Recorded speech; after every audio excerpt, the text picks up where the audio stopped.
আজকের বিশেষ বিশেষ খবর। হাওড়ায় বিজেপি নেতার প্রাণনাশের চেষ্টা।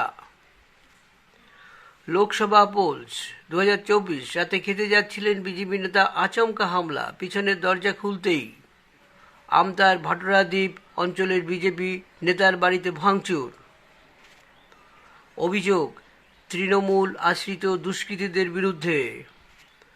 যদিও তৃণমূল কংগ্রেসের পক্ষ থেকে এই অভিযোগ অস্বীকার করা হয়।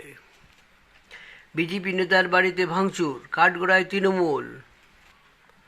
গতকাল রাতে আমতা বিধানসভা এলাকার বিজেপির 4 নং মণ্ডলের সাধারণ সম্পাদক সমীর পাত্রের বাড়িতে ভাঙচুর, পাশাপাশি পরিবারের সদস্যদের উপরও হামলার অভিযোগ তৃণমূল আশ্রিত দুষ্কৃতীদের বিরুদ্ধে।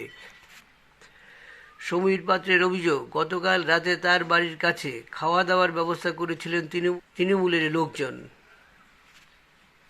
গভীর রাতে হঠাৎ করে মদ্যপ অবস্থায় 40 থেকে 50 জন তৃণমূল আশ্রিত দুষ্কৃতী তার বাড়িতে হামলা চালায়। ভাটোরাদ্বীপ অঞ্চলে সংগঠন হওয়ার কারণেই তার উপরেই হামলা। সাউন্ড ব্যবসায়ী সমীর পাত্রের বাড়িতে থাকা মাইকের যন্ত্রপাতি, বাড়ির ফ্রিজ, এসি মেশিন সহ সমস্ত আসবাবপত্র ভাঙচুর করে।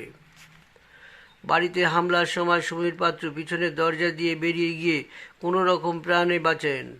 বিজেপির নেতা সমীর পাত্রের অভিযোগ, ভাটোরাদ্বীপ অঞ্চলে সংগঠন হওয়ার কারণেই তার উপরে হামলা, তার প্রাণনাশের চেষ্টাও বলে অভিযোগ করেন।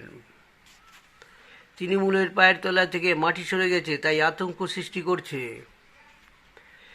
বিজেপির নেতার বাড়িতে হামলার প্রসঙ্গে হাওড়া গ্রামীণ জেলা বিজেপি সভাপতি তথা উলুবেড়িয়া লোকসভা কেন্দ্রের বিজেপি প্রার্থী অরুণ উদয় পাল চৌধুরী বলেন, তৃণমূলের পায়ের তলা থেকে মাটি সরে গেছে, তাই এরা আতঙ্কের আবহাওয়া সৃষ্টি করছে।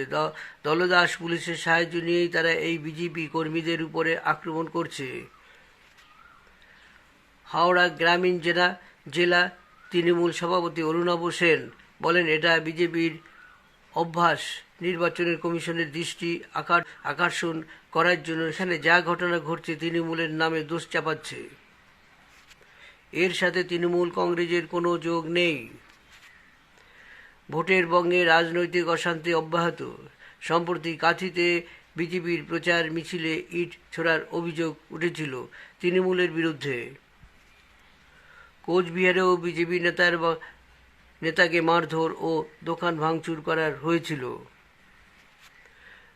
যদিও হামলার অভিযোগ অস্বীকার করেছে তৃণমূল।